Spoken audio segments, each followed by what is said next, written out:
疯癫外公临终前塞给我3个核桃，我25岁生日那天，遵照他的遗言砸碎了第1个核桃，核桃里藏着一张纸条，去天桥下给你遇到的第1个乞丐磕3个头。这指令荒唐离谱，还让我颜面尽失，可我终究还是去了。天桥底下那个满身污垢的乞丐，在我磕完第3个头的瞬间，猛地起身，将我死死摁在了地上。偏偏是这个举动，让我正好躲过了身后失控面包车里伸出来的铁钩。下一秒，无数警察从4面8方围了过来。那乞丐掏出证件，厉声大喝：“不许动！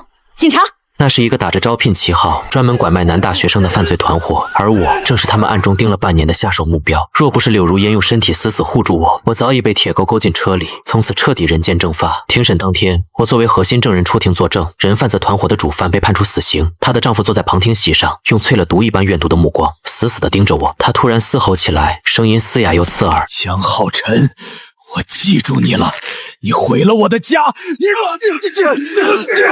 我和我女儿绝不会放过你，你这辈子都别想过得安生。”这句恶毒的诅咒像一条阴冷湿滑的蛇，死死缠了我整整3年。而柳如烟也因为这次的立功表现，从一名普通警员破格提拔，调入了市局重案组，前路一片坦荡。她成了我的英雄，我生命里的光。我们也顺理成章地走到了一起。第2个核桃，外公留下遗言，要我在成家之前砸开。就在我穿上定制西装，准备迎娶救我性命的警察时，满心欢喜地砸开了它。这一次，里面是一张揉成一团的旧照片，照片上柳如烟那张我爱了3年的脸，笑得灿烂又狠厉。她的双手正死死掐着一个陌生新郎的脖子，而那新郎身上的西装竟和我此刻穿的这套分毫不差。我的大脑瞬间一片空白，手里的核桃壳掉落在地，发出一声清脆的碎裂响。化妆间的门被人推开，我的伴郎也是我最好的兄弟林州惊喜地喊着：“浩辰，及时到了，刘警官已经在外面等你了。”快出去吧！我看着他，又看向镜子里身着礼服的自己，胃里突然一阵翻江倒海。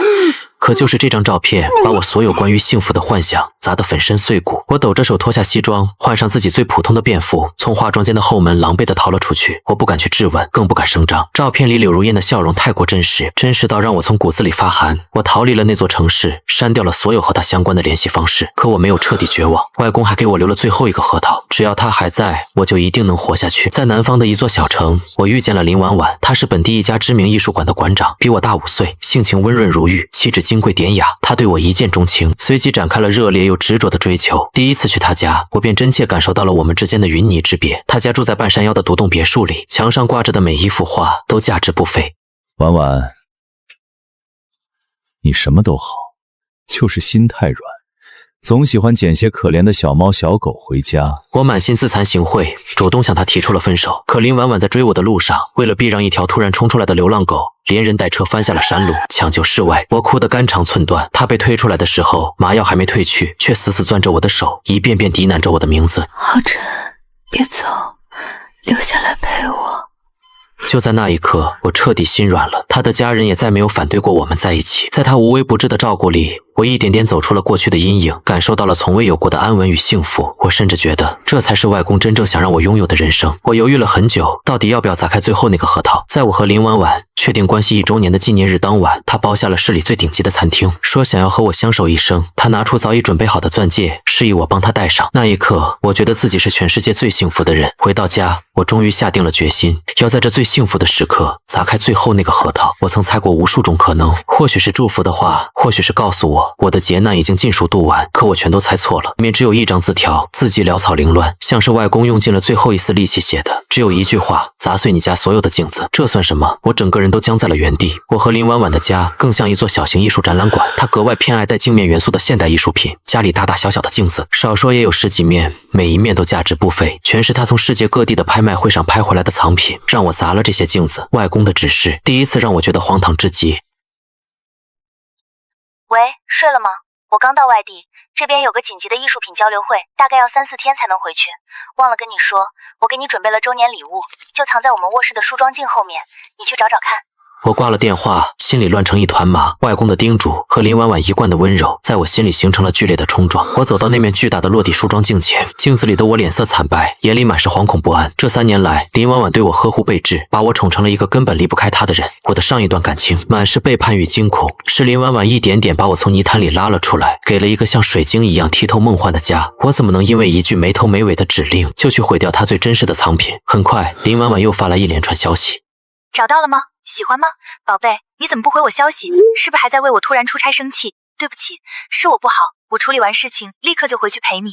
浩辰，相信我，这个世界上没有人比我更爱你。看着这些消息，我羞愧得无地自容。我竟然在怀疑这个全心全意爱我的人。我深吸一口气，把核桃和字条一起扔进了垃圾桶，决定把这件荒唐事彻底抛在脑后。可就在我转身的瞬间，眼角的余光瞥见镜子里我的身后好像站着一个模糊的黑影，我猛地回头，身后空无一人，冷汗瞬间浸透了我的后背。是我的错觉吗？我的心脏狂跳不止，再次抬眼看向镜子，镜子里我的倒影，嘴角正裂开一个诡异的弧度，无声地对我说：“砸了它！”我尖叫一声，狠狠跌坐在地上。不，这不是幻觉，外公从来都不会骗我。我撑着地面爬起来，抄起身边的实木椅子，用尽全身力气，狠狠砸向了那面梳妆镜。哗啦一声脆响，镜子应声碎裂，玻璃碎片四溅开来。镜子后面根本没有什么礼物，只有一面单向透视的玻璃。玻璃后面是一间不到5平米的密室，一个男人被反绑在椅子上，嘴里塞着布团，浑身是血，早就没了呼吸。他的眼睛瞪得滚圆，直勾勾地盯着我所在的方向，脸上还凝固着极致的恐惧。我双腿一软，直接瘫倒在地，胃里翻江倒海，当场吐了个天昏地暗。我连滚带爬地逃出卧室，抖着手拨通了报警电话。巨大的恐惧死死攥住了我的心脏，让我几乎说不出一句完整的话。喂，杀人了！我家里有一具尸体。电话那头的接线员语气沉稳地安抚着我的情绪，一步步询问详细地址。很快，警笛声由远及近，当地派出所的民警最先赶到现场。没过多久，一群身着黑色制服、神情肃穆的刑警走了进来。为首的那个人身形挺拔，面容冷冽，正是我逃了整整3年的噩梦柳如烟。他看到我的瞬间，眼神剧烈地晃动了一下，可很快就恢复了职业性的冷静，开口叫了我的名字：江浩辰。我点了点头，嘴唇抖得说不出一个字。故人重逢，竟然是在这样惊悚的场景下，我心里五味杂陈。当年我从婚礼上不告而别，他应该恨透我了吧？他身后的警员给我披上了一件外套，递来一杯温热的水，轻声安抚：别怕，我们来了，你安全了。很快，我的好友林州闻讯赶了过来，他一进门就扑到我身上，哭得涕泗横流。浩辰，你没事吧？吓死我了，这到底是怎么回事啊？婉婉的电话也打不通，他那么爱你，家里怎么会发生这种事儿？我靠在他怀里，身体还在不受控制的发抖。林州是我在这座城市里唯一的朋友，他是一名健身教练，性格阳光开朗，像个小太阳一样。是他在我最难过的日子里一直陪着我，鼓励我接受林婉婉，抓住那只伸向我的手，就像抓住救命稻草一样。林州，我好怕。柳如烟的目光扫过我们，最终落在我的脸上，语气公事公办：江浩辰，现在需要你跟我们回警局做一份详细的笔录。他是受害者，你们凭什么带他走？这是办案程序。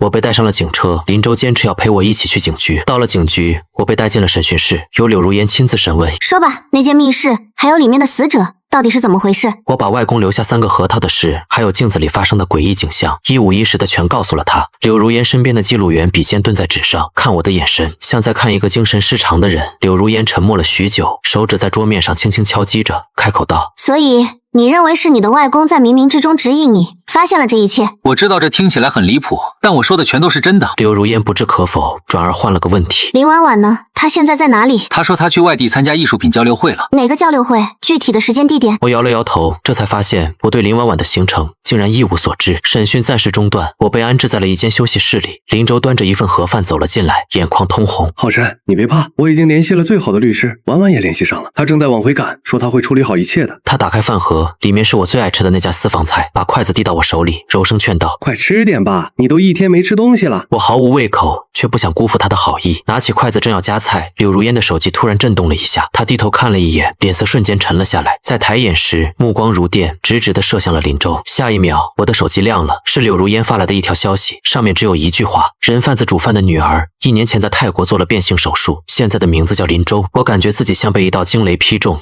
浑身发麻，我死死盯着林州那张我无比熟悉、总是笑意盈盈的脸，只觉得毛骨悚然。他伸手想摸我的额头，我像触电一样猛地躲开。林州脸上的笑容瞬间僵住，他看到了我手机屏幕上那条还没来得及按下去的消息，他的眼神一点点冷了下去，嘴角勾起一抹阴狠的冷笑，低声骂道：没用的废物，这点事都查不出来。他一把抢过我的手机，狠狠摔在地上，屏幕瞬间摔得4分5裂。本来还想让你多活几天，现在看来没这个必要了。我用尽全身力气尖叫着冲向门口，可林州的动作比我快得多，他毕竟是专业的健身教练，身体的柔韧性和爆发力都远在我之上。他一把揪住我的头发，将我狠狠撞在墙上，后脑传来一阵剧痛，我眼前瞬间一黑。他将我的双手反剪在身后，用带来的瑜伽带将我死死捆住，动作熟练的仿佛已经演练了千百遍。猜出来我是谁了吗？我亲爱的好兄弟。他捏着我的下巴，强迫我抬头看着他，那张帅气的脸上此刻写满了扭曲的恨意。我就是那个被你害得家破人亡的人贩子的女儿，我妈被枪毙，我爸上吊自杀，我从一个众星捧月的富二代变成了人人喊打的过街老鼠，这一切全都是拜你所赐。我惊恐地瞪大眼睛，听着他这番颠倒黑白的话，厉声反驳：你妈是罪有应得，她毁了多少个家庭，我才是受害者。啪的一声，一个响亮的耳光狠狠扇在我脸上，脸颊瞬间传来火辣辣的疼。那些因为贪婪掉进陷阱里的人，难道不是自食其果吗？如果他们能守住底线，这一切根本不会发生。我爸妈只是给了他们一个教训，他们有什么错？我被他这套强盗逻辑震惊得说不出话来，实在无法想象一个人的心性竟然能扭曲到这种地步。他看着我满脸不可置信的表情，似乎从中得到了极大的满足。为了接近你，我花了多少心思，你知道吗？我去学你喜欢的健身，去吃你爱吃的餐厅，摸透了你所有的喜好，装作和你有说不完的共同话题，一步步成为你最信任的朋友。我看着你和林婉婉在我面前卿卿我我，你知道我心里有多恶心吗？我每天都在想，要用什么样的方式让你付出代价，才能平息我心里的恨意。我要让你付出最惨痛的代价，让你永远活在无边的痛苦和悔恨里。这是我专门从印度淘来的，用来剥人皮的弯刀。据说这件锋利的藏品曾经见证过无数让人毛骨悚然的时刻。他拿着刀在我脸上轻轻比划着，那冰冷的触感让我浑身汗毛倒竖。情况危急，我强迫自己冷静下来，拼命寻找自救的办法。可我的手脚被牢牢绑住，嘴巴也被瑜伽垫的碎块堵住。这里是警局的休息室，他怎么敢这么做？我瞬间明白了，这根本就是一个陷阱，一个针对我布下的天衣无缝的陷阱。还在指望那个破核桃吗？你那个疯癫外公怕是没算到，人心比鬼神更难测吧？哦，对了，忘了告诉你，你之前砸碎的那个核桃早就被我换掉了。我的脑子嗡的一声炸开，浑身的血液瞬间逆流，四肢百骸都透着刺骨的寒意。你说什么核桃被换了？对啊，你那个宝贝核桃早就被我扔了。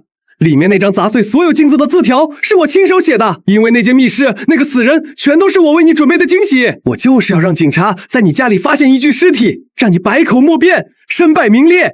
你那个疯癫外公要是泉下有知，怕是要被我气得从棺材里爬出来吧。巨大的愤怒和屈辱瞬间冲垮了我的理智，我嘶吼着：不许你侮辱我外公！猛地用头撞向他凑近的脸，林州猝不及防被我撞得鼻血横流，痛得连连惨叫。他彻底被激怒了，骑在我身上左右开弓，狠狠给了我10几拳，怒骂道：疯子，你和你那个外公一样，都是疯子。那个老不死的那么厉害，怎么没算到我会换掉他的核桃？我看这次还有谁能救你？他高高举起那把弯刀，对准我的心脏，狠狠就要刺下来。我绝望地闭上了眼睛。外公，对不起，浩琛可能要来见您了。我以为自己必死无疑，可就在这时，休息室的门被人一脚踹开，10几个荷枪实弹的特警冲了进来，黑洞洞的枪口齐齐对准了林州，厉声大喝：不许动！为首的人正是柳如烟。林州愣了一下，随即反应过来，一把将我拽起来，用弯刀死死抵住我的脖子，嘶吼道：都退后，不然我立刻杀了他！柳如烟脸色紧绷，抬手示意手下退后几步，语气却依旧强硬：林州，你已经被包围了，不要再做无谓的抵抗。我落到今天这个地步，全都是你们逼的。江浩辰该死，你这个贱人也该死！你踩着我妈的尸骨往上爬，难道就不怕无言不回？他来找你索命吗？柳如烟的脸色难看到了极点，冷声道：你母亲罪有应得，法律是公正的。这番话彻底点燃了林州的怒火，他手中的刀又逼近了一分，我的脖子上瞬间渗出了血丝。他突然像是想到了什么，附在我耳边，用只有我们2个人能听到的声音说：想知道你外公最后一个核桃里到底写了什么吗？我诧异地看着他，他竟然从口袋里掏出了一个一模一样的核桃，塞到了我被绑着的手里。这才是你外公给你的真正锦囊，好好看看吧。黄泉路上也做个明白鬼。他说完突然松开了我，将手里的弯刀扔在了地上。下一秒，几个特警一拥而上，将他死死按在了地上。柳如烟快步冲了过来，看到我脖子上的伤口，立刻高声喊道：医护人员！我死死攥紧手里的核桃，哑声问他：你怎么会突然冲进来？柳如烟捡起地上被摔碎的手机，放进了证物袋。你被带进休息室之后，我查了林婉婉的航班和酒店信息，发现她根本没有出差记录。他顿了顿，深深看了我一眼。还有，林州用来捆你的瑜伽带打的是金刚结，这种结极难挣脱，通常用来捆绑重物，根本不是日常健身会用的。你运气很好，江浩辰2次都死里逃生，柳如烟说完，便押着林州离开了。可我却没有因为她的话感到半分庆幸。我颤抖着用牙齿和被绑住的手艰难地砸开了那个真正的核桃，里面只有3个字，是用鲜血写成的：他是谁？这算什么提示？我的脑子里乱成一团，是林州的同伙，可他刚才的样子明明是孤注一掷。等等，我突然想起一件事，当年我从婚礼上逃走之后，柳如烟疯了一样找我，林州当时抱着我哭说：浩辰，你别怪刘警官，他也许只是一时糊涂，女人嘛。他是怎么知道柳如烟一时糊涂的？那张照片的事我亲眼所见，却从来没对任何人说过。一个可怕的念头在我脑海里渐渐成型，如果当年那张照片就是林州弄给我的呢？如果他从一开始目标就是我和柳如烟2个人呢？那他的同伙，我不敢再想下去，浑身发冷，如坠冰窟。就在这时，一个温暖的怀抱将我紧紧抱住，林婉婉风尘仆仆地赶了回来，脸上写满了心疼和自责。浩辰，对不起，我来晚了，让你受了这么大的惊吓，都怪我不该出差的，是我没有保护好你。看到他熟悉的脸，劫后余生的委屈和后怕在这一刻彻底爆发，我死死地抱住了他。林婉婉帮我处理好伤口，听我讲完了整件事的来龙去脉，气得一拳砸在墙上，怒骂道：这个畜生真是知人知面不知心，我们把他当最好的朋友，他竟然这么害你。他骂完立刻订了2张飞往国外的机票，柔声对我说：浩辰，我们离开这里，去一个谁也找不到我们的地方，我已经给你请了最好的心理医生，我们重新开始。他搂着我，在我的额头上印下了一个温柔的吻，我毫不犹豫地答应了。这座城市是柳如烟的地盘，林州既然被抓，难保不会把所有事情都捅出来。林州的话，还有这个带血的核桃，都在证明事情还没有结束。我还有最后一节要渡，有林婉婉在身边，我紧绷了许久的神经终于可以放松下来，靠在她怀里沉沉睡去。可我不知道，在我睡着之后，林婉婉拿出手机，给一个陌生号码发了一条信息，她起疑了。计划提前，在去往机场的路上，我越想越觉得不对劲。如果林州的目的只是报复我和柳如烟，那他为什么要把林婉婉牵扯进来，在林婉婉的家里杀人，再嫁祸给我？这对他有什么好处？除非林婉婉从一开始就是他的同伙。这个念头一冒出来，我的心脏骤然漏跳了一拍。浩辰，林婉婉温柔的声音在耳边响起，她握住我的手，轻轻揉搓着。怎么手这么冰？是不是哪里不舒服？他那双总是含情脉脉的眼睛，此刻在我看来却像吐着信子的毒蛇。我强迫自己冷静下来，抽回手，从包里拿出那张我早已藏好的照片。婉婉，有件事我一直瞒着你，柳如烟，我的前未婚妻，她出轨了，这是证据。这个畜生，他怎么敢这么对你？浩辰，你等着，我绝不会放过他。我装作被愤怒冲昏了头脑，起身就要让司机掉头。我要去警局举报他，我要让他身败名裂。林婉婉一把将我拉回座位，紧紧抱在了怀里，温热的气息喷在我的脖颈上，我却只觉得毛骨悚然。浩辰，再让我抱一会。怎么了，婉婉？你先放开我。我的声音里已经带上了无法掩饰的颤抖。林婉婉却像是没有察觉，她把脸埋在我的胸膛，深深吸了一口气，低声说：我想再抱你一会儿，浩辰，再坚持一下，以后可能就没机会了。这句话像一道死刑判决，我瞬间什么都明白了。滔天的怒火和悲凉从心底翻涌而上，我抬手用尽全身力气，狠狠一巴掌扇在了他的脸上。林婉婉，我到底哪里对不起你？你要这么对我？我们在一起3年，你对我百依百顺，温柔体贴，我以为我找到了可以相守一生的人，可这一切全都是假的。回想起过去3年的点点滴滴，那些温柔，那些呵护，原来全都是一场精心编排的戏。我的眼泪不受控制的往下流，厉声质问：你和林州到底是什么关系？为什么要帮他？林婉婉被我打得偏过头去，脸颊上迅速浮起5道清晰的指印。她缓缓转过头，脸上的温柔和爱意荡然无存，取而代之的是我从未见过的狰狞与怨毒。她从口袋里掏出一把锋利的美工刀，死死抵在我的脖子上，阴狠地说：因为我爱他，凡是伤害过他的人，我一个都不会放过。看着他那副理所当然的样子，我有一瞬间的恍惚，脑子里所有不合理的细节在这一刻全部串联了起来。难怪林州能神不知鬼不觉地换掉我的核桃，原来是由我这个枕边人做内应。难怪他敢在警局里对我动手，因为林婉婉早就为他安排好了一切。那个死在密室里的男人根本不是林州杀的，而是林婉婉。他是想用一场更血腥、更无法辩驳的谋杀案把我彻底钉死，而林州不过是他推出来吸引所有火力的棋子。我的脑子嗡嗡作响，突然凄厉地笑出声来。明明是林州的母亲伤天害理，我只是个死里逃生的受害者，可在他和林州眼里，我却成了罪大恶极的凶手。看着我痛苦的样子，林婉婉的脸上露出了报复的快感。就是这样一个人渣，我竟然掏心掏肺地爱了整整3年。我擦干眼泪，冷冷地看着他。外公说的没错，我命里有3劫，第1劫是人贩子，第2劫是你那个变态爱人，而第3劫就是你这条藏在枕边的毒蛇。现在3劫已过，你觉得你还能杀得了我吗？我的话彻底刺激到了林婉婉，她脸上的肌肉疯狂抽搐，举起美工刀就朝我的脸狠狠划过来。我闭上眼，准备迎接即将到来的疼痛，可预想中的痛感迟迟没有传来。车门被人从外面猛地拉开，一道黑影闪电般冲了进来，一脚将林婉婉狠狠踹飞出去，厉声大喝：“不许动！”看着那张熟悉的冷冽面孔，我悬着的心终于落了地。柳如烟迅速将林婉婉反手压在座椅上，铐上了手铐。我要杀了你，江浩辰，我做鬼都不会放过你！闭嘴，老实点！凭什么抓我？他害死了小瑞，他害死了我最爱的人，我要他偿命！你说什么？贱人，你婚礼上看到的那张照片是我 P 的，我找了最好的修图师，找了个身形和柳如烟很像的演员拍了素材，合成了那张照片，再让小瑞不经意间让你看到，你毁了小瑞的一切，我就要让你也失去所有。你这样的人根本不配得到幸福。啪的一声，我一巴掌狠狠扇在林婉婉脸上，打断了她的咒骂。我实在无法理解，一个颠倒黑白、草菅人命的变态是怎么有脸在这里喊冤的。怒火彻底烧光了我的理智，我不管不顾地冲上前，对着林婉婉的脸一顿疯狂的殴打。林婉婉嗷嗷惨叫，想要反抗，却被柳如烟死死按在座椅上，动弹不得。直到林婉婉的脸上再没有一块好肉，我才被柳如烟强行拉开。江浩辰，你冷静点，相信我，法律会给他最公正的审判。最终，林婉婉因故意杀人罪，伙同林州原名苏瑞，策划多起报复性伤害案件，数罪并罚，被判处死刑，立即执行。林州因故意伤害罪、伪造证据罪，被判处无期徒刑。我坐在旁听席的角落，听到判决结果，放肆地笑出了声。林州在被告席上用恨不得活剥了我的眼神死死盯着我，不顾一切地当庭叫骂：“畜生！